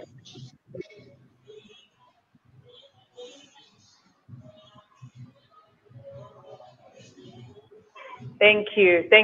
So there is a group that you can join. Chris was on here, but I think his internet is playing up, so he can't be here at the moment. But Marian is also part of the organization, and her email is up, so you can email her and contact her if you would like to join the group. Chrissy, do we have any more questions? Okay, I think there's some comments. Okay. Marian, could you take this one? How can we add value to processed goods like gari, for example, to make it attractive to markets and increase sales? Yeah. You know, the processing of gari, a lot of people do process it without considering what the market demands. Let's say a market from a Nigerian demand would require it to have a lot more fermentation because they prefer it to kind of bite. And so when you are producing for someone in Nigeria, you need to ferment it for like 3 days before you process the gari. Meanwhile, when you are processing gari for somebody in Ghana, Ghanaians do not want fibrous gari. We do not want gari that bites. And so you need to look at that. To add value, you have to either think of the packaging, think of the way you'd process it, as in adding soy, some add ginger, some of them add vitamins to it, for it to be like the orange flesh potatoes, to give it some kind of vitamins for, let's say, children take it. So for you to add value, you need to consider which market is buying it so that you process to meet the market. You look at the packaging. How do you package it to make it attractive? You look at what sizes do you need to package the gari that can sell fast, and then you look at what other thing can you add to the gari to make it more attractive or to make the nutritional benefit of it increase so that people would buy. So when you pass through like Cape Coast, around Cape Coast, you see that some of the garis are yellow, some are white. Have you asked yourself why they have the yellow gari? Some of them add oil, some of them add ginger, some of them add cashew. Some even package it with peanuts, and milk powder or needle, and package it so that it is instant for you to take. The moment you pick it, you do your soakings and you don't need to ask, you just add water. Some to do it with packaged shito. So the moment you buy it, you just pour water and you are good to go.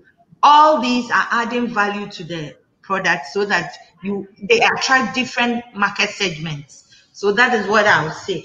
And you can also decide to vary your packaging to be different from what is already on the market so that you become unique in your own way. And that also attracts a different segment. So that is all adding the value to the commodity. And it is not only gari. We have raw cassava. So the moment you process it into cassava flour, you have added value to it. The moment you process it and probably change it a bit, you have added value. Something that would make people to rush to buy the commodity is what you need. Thank you so much. Mr. Benjamin, somebody just joined the chat. They said, I have land in Bono East. Can anyone tell me how I can start planting? In the Bono East region, two cassava processing companies or factories are coming up. I think that one is getting commissioned tomorrow. Oh, wow. One at Amantin and one at Prang. We are currently mobilizing about 18,000 growers within the region and supporting them technically to cultivate cassava and supply to these two factories that are coming up. So what she can do is that she can contact me. I would, rope her in. Will support her to go into cultivation of cassava, and there is a ready market for the produce. So that's not an issue at all. Thank you. Yeah. Thank you. Can you add to it again, Mr. Benjamin, for the question from Andrew? In terms of cultivating cassava with high starch content, does this depend on the cassava variety you grow, or is it dependent or it depends entirely on the cultivating method applied? Andrew, It actually depends on the variety of cassava that you grow. Yes. We have in the system, varieties that are bred for high starch content. And that is what we recommend to every farmer to go into cultivating. So it depends on the variety and not the soil type. Thank you.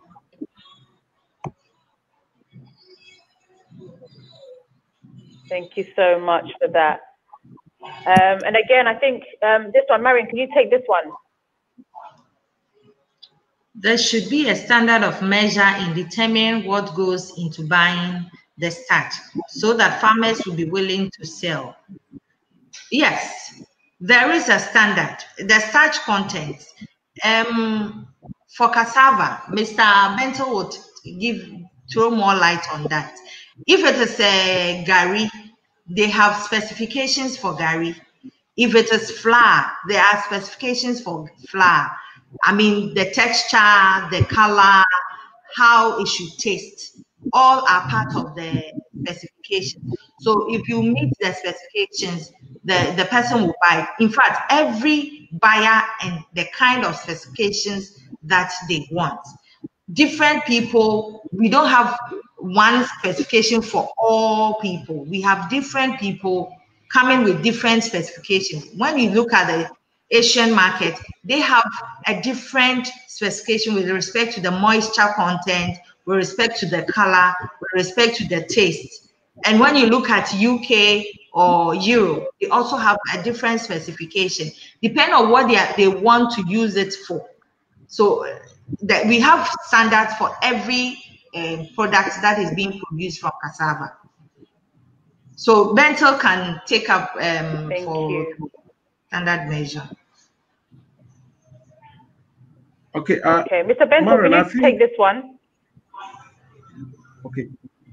I'm in Italy and I want to start cassava farm with 60,000 Ghana cedis. How many acres can I start with? Prince, I would advise that in this case, you try and contact me and we'll see how we can help you establish a relatively smaller unit with your 60,000 Ghana cedis. But I think that with your 60,000 Ghana cedis, you can do roughly between 15 to 20 acres of cassava farm. But contact me and then we'll support you. Thank you. Thank you. Mr. Benson, you was going to add on to what Marion said previously. I heard you wanted to say something. I think Jerry was referring to sale of high starch content cassava root. That if we could have a standard for the sale of the feedstock. We have a standard. I think that Caltech has developed a standard that it is using. Like we've been saying, in this industry, we are not buying roots. We are buying starch. So we recommend that each farmer cultivate high starch content cassava varieties so that when you deliver to the factories, you can earn a higher margins on the kind of fruit that you have delivered. Thank you. Thank you. Thank you very much. Marion, can you take this one? I am so blessed to be able to join in because I have a 50-acre land in the central region. How do I get help to contact the processing factory? Okay. Probably you give him my email, and the factory is called it's Oxy Industries, and there is one called Coastal Groves. That is at Abredumpau. So, and bear in mind, we initially said we buy starch. He produces cassava flour, so he will be really, really interested in the starch content. And the one Oxy does is gari, so that one you don't have much of a problem. But for Coastal Groves, you need high starch content to be able to supply to that processor. So that's it. But get my email address and contact me. I'll link you up with the processor.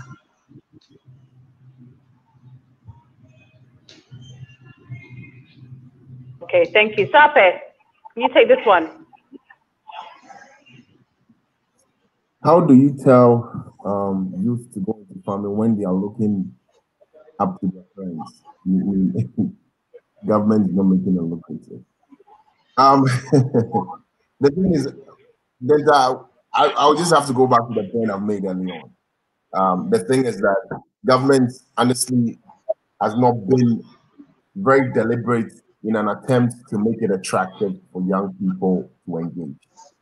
You know, my strategy when I started out as an entrepreneur within the agricultural space was that, you know what, I'm going to run as fast as I can with the resources that I have, and people would see the dust behind me and ask, "What is this guy doing?"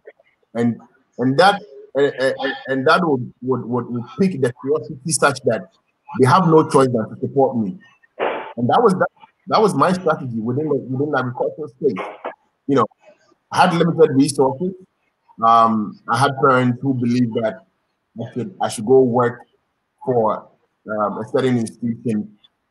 But then I said, you know what, this is what I want to do. This is how I want to live my life. I want to be an entrepreneur within the agricultural space who is trying to evolve. And it took a while for them to understand. So I'll base the fact that the government has not been deliberate to establish the core structures for the young people to engage.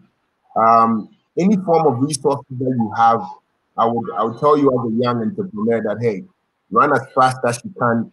And whilst you're running, you should make sure that you leave a lot of dust and heavy footprint behind you. And people will wonder, who is that guy moving? And then based on that, you will get people, you attract a lot of traction. You get people wanting to invest in you. And as Marion said earlier on, hey, start somewhere. You have to start somewhere. Look at the entire value chain.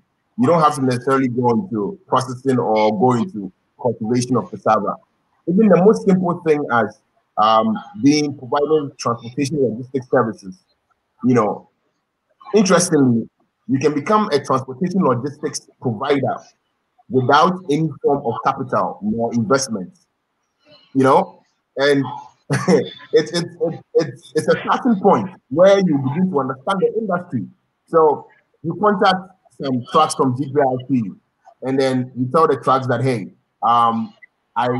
this is what you do. You transport cassava for XYZ, blah blah blah, and then you also go to the farmers and say, oh, if you need help in transporting your cassava, I have the vehicles to transport your cassava. Guess what? You go to the processor and tell the processor the same thing. They call you. You go to back to the truck operator and say, you know what? This person needs X price. Negotiate the price. Add whatever percentage you want to add on. Go back to whoever needs the service. Talk to them and make sure that there's a differential where you're generating revenue. And that is one way to start. So honestly, you have to be innovative.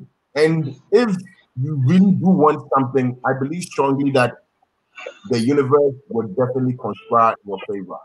So I hope there's motivation for that guy. Thank you, Can you answer? It is. I'm definitely sure it is. Can you answer this question? Okay. Thanks for this interesting discussion. From what Sape was saying, Thailand currently does not have enough land to cultivate enough cassava for industries. As we encourage more people to enter into cassava cultivation in Ghana, how will we ensure? I think Marion answered this question, DENTAA. Yeah. Where she said that in engaging the cassava space, we are not looking to deplete the forest zones. You know, it's a deliberate attempt to recycle land that we begin to cultivate. Yeah. So I think Marion has answered that. Yeah, Marion did answer that. Okay, let's see. KB has another question and then we'll wrap it up. Mr. Bentel, can you take this one? I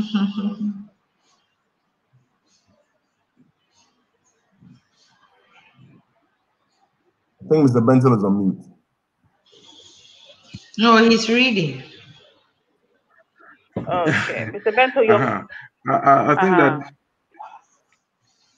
that this person is talking about organic cassava. I must say that most of the cultivations that we do here, I must say that I can confidently refer them to be organic farming, because we don't use, I think that the only chemical that we use are the herbicides, and most of them we use them pre-plow state, and therefore do not have any effect on the cassava crop. So KB, don't be worried. Our cassava farming has not reached a scale where we are doing purely chemical maintenance programs. We are still using hoes and cutlasses to weed our fields. And these are basically to complement the organic practices that we all talk about. So that is what I can say to this consent. Okay, and what about Edwin's one? Yeah, how many varieties are there? We have about 24 improved cassava varieties in Ghana alone. 24 improved varieties. These are merely improved varieties. They have not been genetically engineered. Yeah. So nobody should have any fears into going into cassava cultivation. These are purely, let me put it this way, organic. We have about 24 improved varieties. They were bred here by our own scientists, our own breeders. They have done a wonderful job. And these varieties can be compared to any improved varieties anywhere around the world. Thank you. Thank you so much. I'm again putting this. One of my questions I do want to ask Mr. Bentel is that, so do we currently have millionaires who are in the agriculture space in Ghana right here? Currently, I'm not sure that we have hit there yet, but very soon we're going to have millionaires in this cassava agribusiness. Okay. I was talking about one in the Afram Place area where we are setting up 3 processing units. Others are coming up. For instance, in the Bono East area, we have emerging cassava agribusinesses spread all over within the cassava belt. So I believe that in the next 3 years, of course, we are going to have millionaires in this country that have actually obtained their millions through cassava cultivation and processing. Thank you. Thank you so much. And I guess definitely Sape Banchihine will definitely be one of them who will be one of the pioneers of that, definitely. For his passion and everything that he has, I'm sure he will definitely be a billionaire in this field because he's very passionate about it. But your last few words, we are wrapping up. Your last few words, Mr. Bentel, we've mentioned it over and over again that cassava can change the African narrative. Cassava can be the growth of our nation. Can you give your last closing words to people who are interested in going into cassava and how you would encourage them to do so? I would say that cassava agribusiness is profitable. It's a profitable venture. The figures are there. People have gone into that. Just look at Thailand, look at Indonesia, look at China, look at Brazil. People have made millions out of this industry. The industry is ripe in Ghana, and the climatic factors are favorable. And I believe that we will never regret getting into this industry. In sum, that is what I can say as my concluding words. Thank you.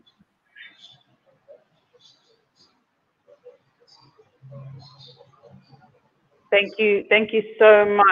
Thank you. And Marion, how do we make agribusiness sexy? How do we make it attractive for, you know, the young ones, the people who are out there that have money in their pockets to go and invest in agribusiness? Yeah, if you want to, in this world, anything that you want to do, you need to plan. You need to focus and then decide what you want to do. Now you want to go into agribusiness, whether fruits, whether vegetables, whether cassava, whatever, roots and tubers. You need to find out that who are my markets? I mean, what are my target group? What am I going to supply to them? How am I going to do it? When am I going to do it? At what price? You need to ask all those questions through a feasibility. You can also observe and then find out which of the commodities is more lucrative. And then you venture into it. You don't necessarily need to get huge sums of money. It's just planning. It's just talking, asking, merging with people, speaking to the right ones, getting people to mentor you.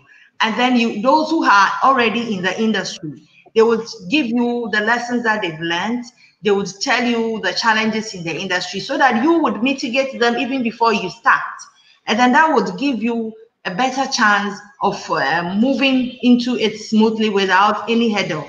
And so I'm saying that everyone who wants to invest in agriculture should do so, because agriculture is actually the in thing now. And it is what is actually being the catalyst of development for most countries now, even now and ever. During this COVID season, even Americans were hoarding Gary. That is if my sister called me and said, get me Gary, because I'm not even getting it in the supermarket. And so you should know that if you get into agriculture, you are moving forward into something better ahead of you. So go ahead and let's follow you. So that's what I would say. Let's all come together to help everyone move into agriculture and boost the industry.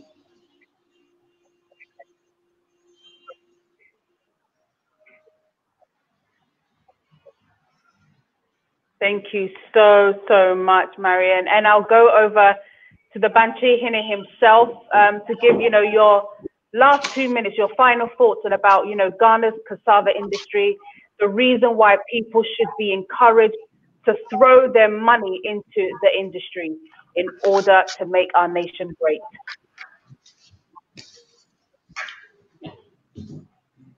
Yeah, my final words are quite simple, and I want to direct my final words to the youth, the young people.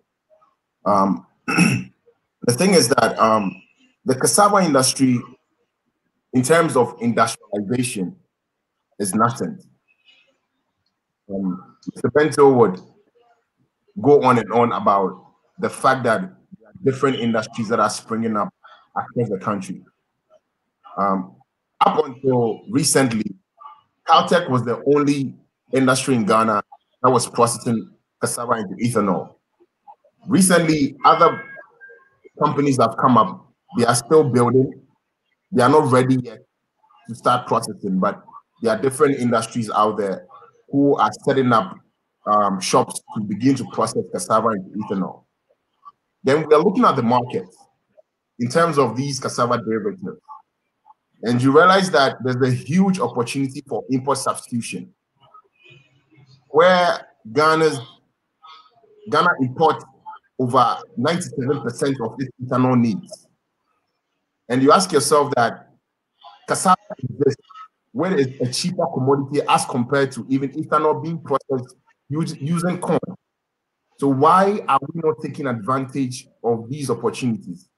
The young people come out and say, hey, stop.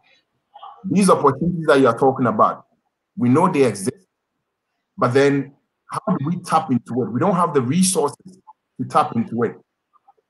Then we would want to make a strong appeal to government to make sure that they create a conducive environment for the young people to thrive within these spaces. But guess what? If as young people, we begin to come within these spaces with the limited resources that we have, because I've come to understand that even being in the rural communities and working, that takes a lot of grit. I mean, your buddies are in the major cities. They are going out on Friday nights. You would want to engage somehow, but you are here in a rural community where there's nothing in terms of entertainment. It's just you and then your laptop and probably movies and then books, and that's all I do. But guess what?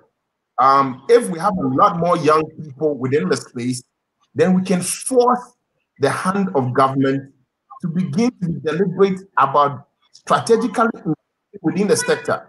But if we don't have the numbers, then we cannot play that advocacy role. It's a numbers game. So if, assuming that there's a lot of banshee hints, and then we put together a proposal and say, these are the things that we are doing within the space. We are about 10 different cassava farmers, all producing at this level of scale. We want to set up one processing factory. Can government support us to set up a processing factory where we have a 10% equity per head, such that we'll grow our cassava to support that factory? Then that is something that we can lobby and advocate for. But if we don't have the numbers, then there's no strength. So all I'm saying is that, hey, young people, let's begin to engage in the sector, be very rigorous and deliberate about it. Ask the right questions, network aggressively, because that is what I did. And network aggressively. I remember the first day I met Mr. Bento. You know, he wondered where I was from, and then later on, in bugging him, literally, I bugged Mr. Bento over and over again for information. I'll meet him at places where he says, "Oh, sir, I don't think I have time." I'll say, "Okay, Mr. Benson, when is your next meeting? I want to meet you there at your meeting. I'll be seated waiting for him to end his next meeting so I can have a conversation with him on cassava." You know, how aggressive you should be in trying to understand what the industry offers. And it's not an all size fits all solution for every single entrepreneur that wants to delve within the space. Understand where you are, understand how your absolute environment influences what you want to do within the space. So assuming that you are in a location, say in Ashanti region, where you don't have any energy that is within your catchment area, the question is that, are you going to grow cassava and then you begin to look for markets? No. Find out how you can begin to do things along the value chain that is relevant to your catchment area. So you don't just delve. A lot of people see and hear that, hey, cassava is lucrative. Then the next thing, they look for some land somewhere and they are cultivating cassava. Then they ask, "Oh, now my bunch now ready. My cassava is ready. Where, how can I sell it? I see you are posting on Instagram. You are selling cassava. So can you connect me to your off taker so that I can come sell my cassava?" If you are all the way there somewhere in Ashanti region where it's more than 50 kilometers, hey, the battle is not on arrival, because the distance alone washes away your profitability by huge margins. So you need to approach the space from a market to production approach. Every single cassava farmer, where is my market? What are the standards of my market? How do I grow to support that market? Market to production approach. So in a nutshell, the industry is burgeoning.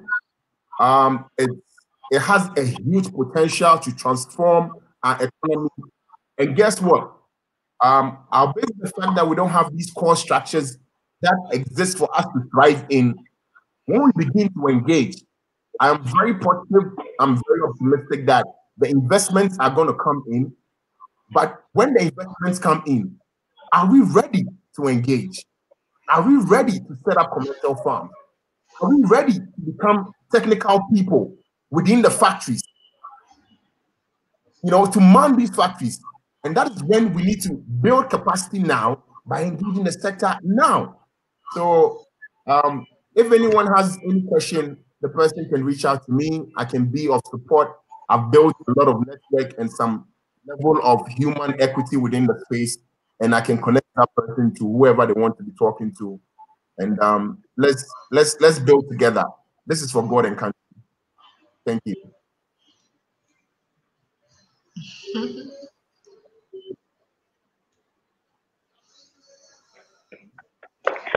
Thank you, Sape. Thank you, Sape. Mr. President of Cassava. I mean, Italian, forget Banchikine. You are the president of Cassava.